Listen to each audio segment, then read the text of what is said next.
నమస్తే అమ్మా. నమస్తే. బెట్టింగ్ యాప్స్ లో జరగాల్సిన ఘోరం అంతా జరిగింది. అవును.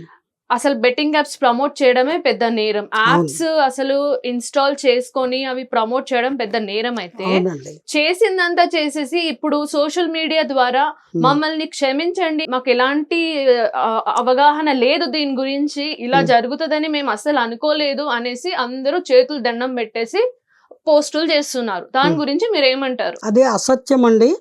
ఇప్పుడు మీరున్నారు లేదా నేనున్నాను, మనము ఒక పని చేస్తున్నాము అంటే ఒక చోట ఉద్యోగం చేస్తున్నాము లేదా ఒక రూపాయి సంపాదించడానికి ఒక వర్క్కి వెళ్ళాము అంటే we know by doing that work will get some monetary benefit. అలా తెలిసినప్పుడు ఆ పని మనము చేయదగిన పనా చేయకూడని పనా అనేది ఒకటి ఉంటుంది. అది విచక్షణ జ్ఞానంతో ప్రతి మనిషి ఆలోచించి నేను ఈ పని చెయ్యొచ్చా, డబ్బు సంపాదన కోసం ఏది పడితే అది చేయకూడదు కదా, ఆ ఆలోచన చెయ్యాలి కదా. అది చేయకుండా మాకు తెలీదు అని అంటే అది ఖచ్చితంగా తప్పించుకోవడానికి చెప్పేటువంటి అబద్ధపు మాటలు, అసత్యాలు. వాళ్ళు చేసినటువంటి ఈ ఆర్థిక నేరాలను ప్రోత్సహించే కార్యక్రమాల ప్రచారమే కాకుండా ఇదొక కొత్త రకం మెలో డ్రామా. చేతిలో వాళ్ళకి యూట్యూబ్ ఛానల్స్ లేదా ఈ సెల్ ఫోన్లు ఉంటాయి కదా, దానిలో వీళ్ళు మాకు తెలియక చేశాము అని చెప్తున్నారు. ఏమంటే చదువుకున్న వాళ్ళు, చదువుకోని వాళ్ళు ఎవరైనా సరే రూపాయి అనేటువంటిది ప్రతి మనిషికి అవసరం కాబట్టే అవసరంలో ఉన్నవాడు ఆశపడతాడు ఓ రూపాయి సంపాదించడానికి.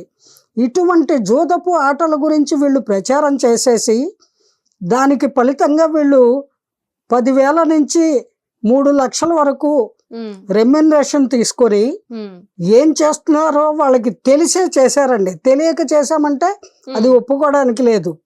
ఎందుకంటే ఒక అమ్మాయి 2-3 రోజుల క్రితము ఒక ఛానల్లో మాట్లాడింది. అమ్మాయి చెప్పింది, ఏమండి సెల్ ఫోన్లో ఆల్రెడీ మాకు ఒక ఫేక్ ప్రోగ్రాము ఫీడ్ అయ్యి ఉంటుంది, దాన్ని పెట్టుకొని మేము ఆడినట్టు మాకు వెంటనే డబ్బులు వచ్చినట్టు, అలా మీరు కూడా ఆడండి మీకు కూడా డబ్బులు వస్తాయి అని మేము చెబుతాము, అలా ప్రమోట్ చేస్తాము ఆ యాప్ని, అలా చేసినందుకు గాను మాకు రెమ్యునరేషన్ ఇస్తారు, ఈ రకంగా ఉంటుంది ఆ విధానము, ప్రీ ప్లాన్డ్ ఫేక్ ప్రోగ్రామ్ అది అని ఆ అమ్మాయి స్పష్టంగా చెప్పింది. మరి తల్లి నువ్వు ఆడావా అంటే లేదండి, నా మిత్రుడు ఒకడు ఆడాడు, నాకు తెలిసిన వాళ్ళు కొంతమంది ఈ గేమ్స్ ఆడతారు, వాళ్ళు ఇలాంటివి ప్రచారం కూడా చేస్తారు, వాళ్ళ వల్ల అనేక మంది నష్టపోయారు అని తెలిసాక వాళ్లతో నేను స్నేహము తగ్గించుకున్నాను అని అమ్మాయి చాలా క్లియర్గా ఒక ఛానల్లో చెప్పింది. ఇలాంటప్పుడు వీళ్ళు తెలియక చేశాము అంటే ఎలా నమ్ముతారు ప్రజలు? టెక్నాలజీని మరి ఇంతగా వాడుకోవడం అనేది చాలా దురదృష్టకరమైన విషయం చెప్పాలంటే. అవునండి. మనం ఆనందించాలా లేకపోతే విషాదంలోకి వెళ్ళాలి నాకైతే అర్థం కావట్లేదు. ఇది ఆనందించే అంశం కాదండి, అసహించుకునే మ్యాటరు.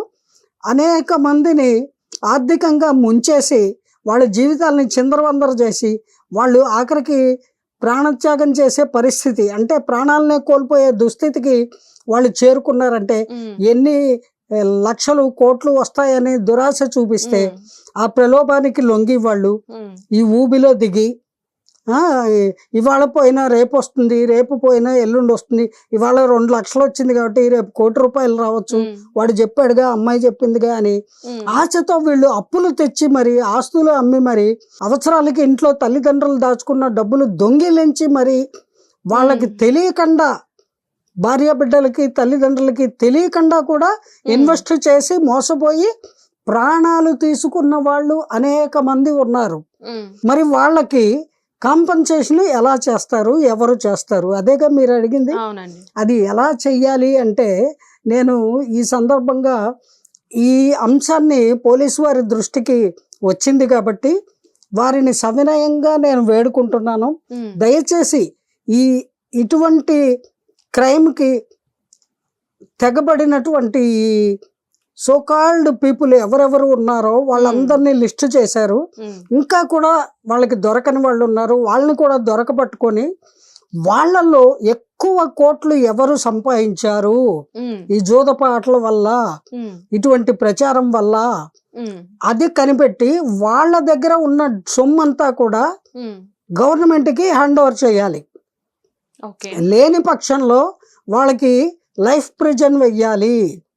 ఎందుకంటే ఇటువంటి నేరస్తులు, వీళ్ళు నేరస్తులేనండి, తెలిసి చేసినా తెలియక చేసినా నేరం నేరమే. అటువంటి నేరస్తుల్ని కటకటాలు వెనుక శాశ్వతంగా పెట్టకపోతే సమాజాన్ని, యంగ్స్టర్స్ ని, స్కూల్ చిల్డ్రన్ కూడా స్పాయిల్ అయిపోతున్నారు. బిలో 10th క్లాస్ పిల్లలు కూడా ఆడేస్తున్నారు ఈ గేమ్స్. మరి చేసుకునే శక్తి ఉంది వాళ్ళకి తెలియదు, తెలియక ఈ ఊబిలో దిగిపోతున్నారు. వాళ్ళకి ఇదేదో తమాషాగా ఉంది, ఏంది ఇలా నొక్కేసి ఆన్లైన్ లో డబ్బులు కట్టేస్తే ఆన్లైన్ లో డబ్బులు వచ్చేస్తాయి. ఏమిటి online? What for line? They are making line for death. Death కి లైన్ ఏర్పాటు చేస్తున్నారు.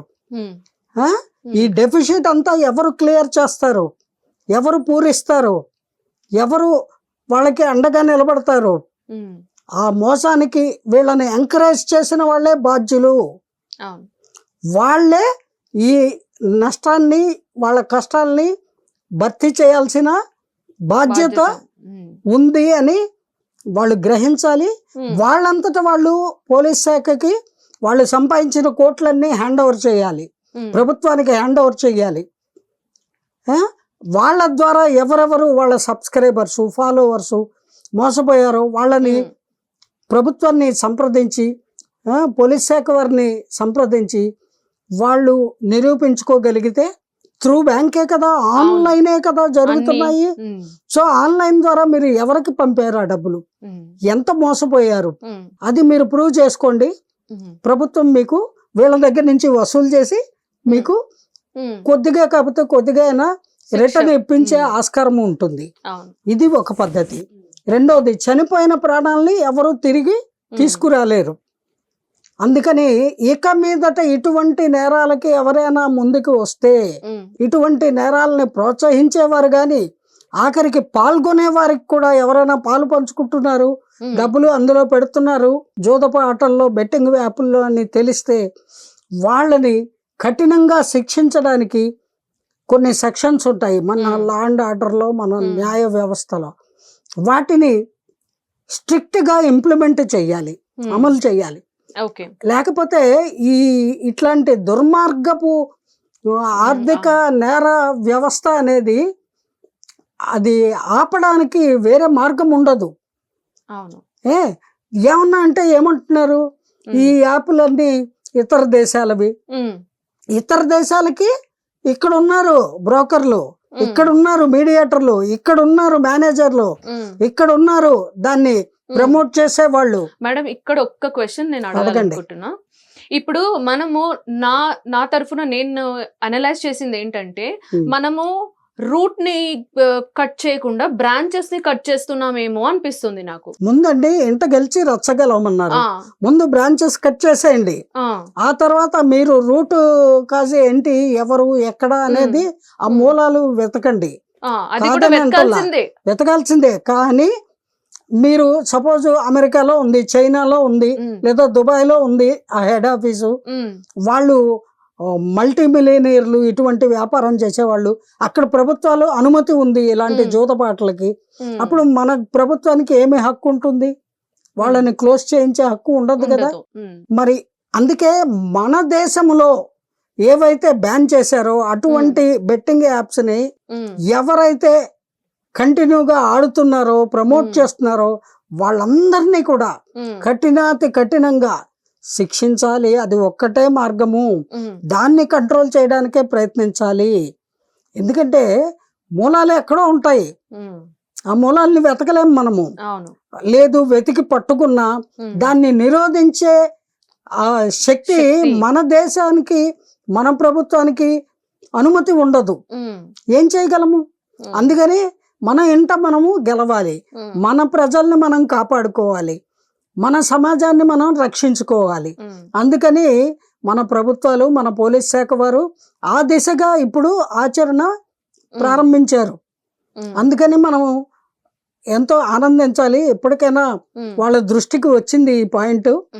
అనేకం ఉంటాయి, క్రైమ్స్ అనేకం జరుగుతాయి, కానీ ఈ విధమైనటువంటి క్రైమ్ అనేది ఇది మనుషుల్ని ఆర్థికంగానే కాదండి, మానసికంగాను కుటుంబ పరంగాను కూడా చిన్న భిన్నం చేస్తున్నటువంటి వ్యవహారం ఇది. దీన్ని తక్కువ అంచనా వేయకూడదు, చాలా సీరియస్గానే తీసుకొని ఈ అంశంలో ప్రభుత్వాలు చాలా గట్టి నిర్ణయాలు తీసుకొని ఒక స్ట్రాంగ్ రెమెడీని ఏర్పాటు చేయాల్సిందే. లేకపోతే యువత పాడైపోతుందండి.